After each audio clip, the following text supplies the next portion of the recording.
ਮੇਰੀ ਈਦ ਹੋਵੇ, ਆਜਾ ਸਜਣਾ ਈਦ ਮਨਾ ਲਈਏ,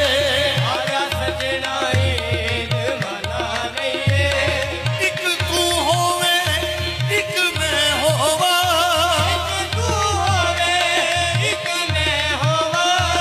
ਆਜਾ ਵੱਖਰੀ ਕੁੱਲੀ ਪਾ ਲਈਏ ਤੇ ਗਲਿਆਂ ਨੇ ਲੱਗਣਾ